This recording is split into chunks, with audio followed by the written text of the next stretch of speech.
ಹಂಪಿ ಭಾರತದ ಕರ್ನಾಟಕ ರಾಜ್ಯದಲ್ಲಿರುವ ಒಂದು ಅಪ್ರತಿಮ ಐತಿಹಾಸಿಕ ತಾಣವಾಗಿದ್ದು, ತನ್ನ ವೈಭವಶಾಲಿ ಇತಿಹಾಸ, ಅದ್ಭುತ ವಾಸ್ತುಶಿಲ್ಪ ಮತ್ತು ಸಾಂಸ್ಕೃತಿಕ ಮಹತ್ವದಿಂದ ವಿಶ್ವದ ಗಮನ ಸೆಳೆದಿದೆ. ಇದು ತುಂಗಭದ್ರಾ ನದಿಯ ತೀರದಲ್ಲಿದ್ದು, ಹಳೆಯ ಕಾಲದಲ್ಲಿ ಪ್ರಸಿದ್ಧವಾದ ವಿಜಯನಗರ ಸಾಮ್ರಾಜ್ಯದ ರಾಜಧಾನಿಯಾಗಿತ್ತು.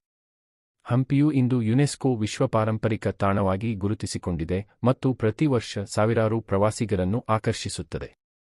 ಹಂಪಿಯ ಇತಿಹಾಸವು ವಿಶೇಷವಾಗಿ ವಿಜಯನಗರ ಸಾಮ್ರಾಜ್ಯದ ಕಾಲಕ್ಕೆ ಸಂಬಂಧಿಸಿದೆ.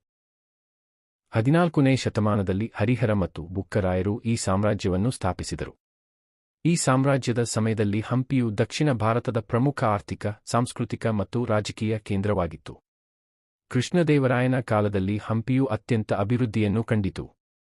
ಆ ಸಮಯದಲ್ಲಿ ಇಲ್ಲಿ ವ್ಯಾಪಾರ, ಕಲೆ, ಸಾಹಿತ್ಯ ಮತ್ತು ಧರ್ಮಗಳೆಲ್ಲವೂ ಉತ್ತೇಜನ ಪಡೆದವು. ಆದರೆ 1565ರಲ್ಲಿ ತಾಳಿಕೋಟೆ ಯುದ್ಧದ ನಂತರ ವಿಜಯನಗರ ಸಾಮ್ರಾಜ್ಯ ಕುಸಿದು ಹಂಪಿಯು ಹಾಳಾಗಿ ಬಿಟ್ಟಿತು. ಹಂಪಿಯ ವಾಸ್ತುಶಿಲ್ಪವು ದಕ್ಷಿಣ ಭಾರತೀಯ ಶೈಲಿಯ ಅತ್ಯುತ್ತಮ ಉದಾಹರಣೆಯಾಗಿದೆ.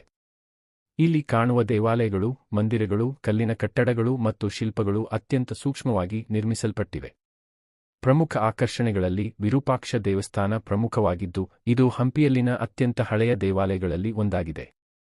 ಇದು ಭಗವಾನ್ ಶಿವನಿಗೆ ಸಮರ್ಪಿತವಾಗಿದ್ದು, ಇಂದೂ ಕೂಡ ಪೂಜೆ ನಡೆಯುತ್ತಿರುವುದು ಇದರ ವಿಶೇಷತೆಯಾಗಿದೆ. ಇನ್ನೊಂದು ಪ್ರಸಿದ್ಧ ತಾಣವೆಂದರೆ ವಿಜಯ ವಿಠ್ಠಲ ದೇವಸ್ಥಾನ. ಇದು ತನ್ನ ಪ್ರಸಿದ್ಧ ಕಲ್ಲಿನ ರಥಕ್ಕಾಗಿ ವಿಶ್ವಪ್ರಸಿದ್ಧವಾಗಿದೆ. ಈ ರಥವು ಹಂಪಿಯ ಚಿಹ್ನೆಯಾಗಿ ಪರಿಗಣಿಸಲಾಗುತ್ತದೆ.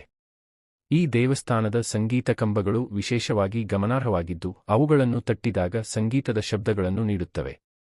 ಹಂಪಿಯಲ್ಲಿನ ಮತ್ತೊಂದು ಮಹತ್ವದ ಕಟ್ಟಡವೆಂದರೆ ಲೋಟಸ್ ಮಹಲ್. ಇದು ವಿಶಿಷ್ಟವಾದ ಇಂಡೋ-ಇಸ್ಲಾಮಿಕ್ ಶೈಲಿಯಲ್ಲಿನ ವಾಸ್ತುಶಿಲ್ಪವನ್ನು ಪ್ರತಿಬಿಂಬಿಸುತ್ತದೆ. ಈ ಮಹಲ್ನ ವಿನ್ಯಾಸವು ಕಮಲದ ಹೂವಿನಂತೆ ಕಾಣುತ್ತದೆ ಮತ್ತು ಇದು ಅರಮನೆ ಪ್ರದೇಶದಲ್ಲಿ ಇದೆ. ಹಂಪಿಯ ರಾಜಮಹಲ್ ಪ್ರದೇಶದಲ್ಲಿರುವ ಹಜಾರ ರಾಮ ದೇವಸ್ಥಾನ ಕೂಡ ವಿಶೇಷವಾಗಿದೆ. ಈ ದೇವಸ್ಥಾನದಲ್ಲಿ ರಾಮಾಯಣದ ದೃಶ್ಯಗಳನ್ನು ಚಿತ್ರಿಸಿರುವ ಶಿಲ್ಪಗಳು ಕಾಣಸಿಗುತ್ತವೆ. ಇದು ರಾಜ ಕುಟುಂಬದ ಖಾಸಗಿ ದೇವಾಲಯವಾಗಿತ್ತು ಎಂದು ಹೇಳಲಾಗುತ್ತದೆ. ಹಂಪಿಯ ಪ್ರಕೃತಿ ಸೌಂದರ್ಯವು ಅದ್ಭುತವಾಗಿದೆ.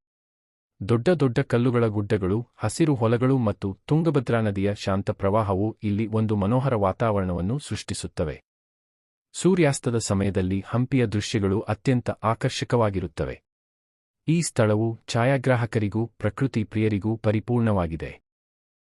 ಹಂಪಿಯು ಕೇವಲ ಐತಿಹಾಸಿಕ ತಾಣವಷ್ಟೇ ಅಲ್ಲ, ಇದು ಧಾರ್ಮಿಕ ಮತ್ತು ಸಾಂಸ್ಕೃತಿಕ ಕೇಂದ್ರವೂ ಆಗಿದೆ. ಪ್ರತಿ ವರ್ಷ ಇಲ್ಲಿ ನಡೆಯುವ ಹಂಪಿ ಉತ್ಸವವು ಸ್ಥಳೀಯ ಸಂಸ್ಕೃತಿ, ಸಂಗೀತ ಮತ್ತು ನೃತ್ಯಗಳನ್ನು ಪ್ರದರ್ಶಿಸುತ್ತದೆ. ಈ ಉತ್ಸವವು ಪ್ರವಾಸಿಗರಿಗೆ ವಿಶೇಷ ಅನುಭವವನ್ನು ನೀಡುತ್ತದೆ. ಪ್ರವಾಸೋದ್ಯಮದ ದೃಷ್ಟಿಯಿಂದ ಹಂಪಿಯು ಅತ್ಯಂತ ಪ್ರಮುಖವಾಗಿದೆ. ಇಲ್ಲಿ ಅನೇಕ ಮಾರ್ಗದರ್ಶಕರು, ವಸತಿ ವ್ಯವಸ್ಥೆಗಳು ಮತ್ತು ಪ್ರವಾಸಿ ಸೌಲಭ್ಯಗಳು ಲಭ್ಯವಿವೆ.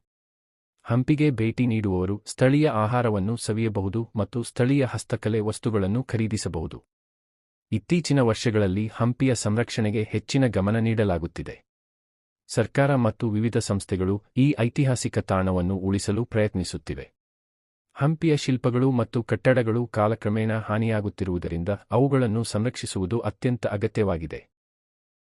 ಒಟ್ಟಿನಲ್ಲಿ ಹಂಪಿಯು ಭಾರತದ ಸಾಂಸ್ಕೃತಿಕ ಮತ್ತು ಐತಿಹಾಸಿಕ ಪರಂಪರೆಯ ಪ್ರತೀಕವಾಗಿದೆ. ಇದು ತನ್ನ ಅದ್ಭುತ ವಾಸ್ತುಶಿಲ್ಪ, ಶ್ರೀಮಂತ ಇತಿಹಾಸ ಮತ್ತು ಪ್ರಕೃತಿ ಸೌಂದರ್ಯದಿಂದ ಎಲ್ಲರನ್ನೂ ಆಕರ್ಷಿಸುತ್ತದೆ. ಹಂಪಿಗೆ ಭೇಟಿ ನೀಡುವುದು ಒಂದು ಅನನ್ಯ ಅನುಭವವಾಗಿದ್ದು, ಅದು ಭಾರತೀಯ ಇತಿಹಾಸದ ವೈಭವವನ್ನು ಸಮೀಪದಿಂದ ನೋಡಲು ಅವಕಾಶ ನೀಡುತ್ತದೆ.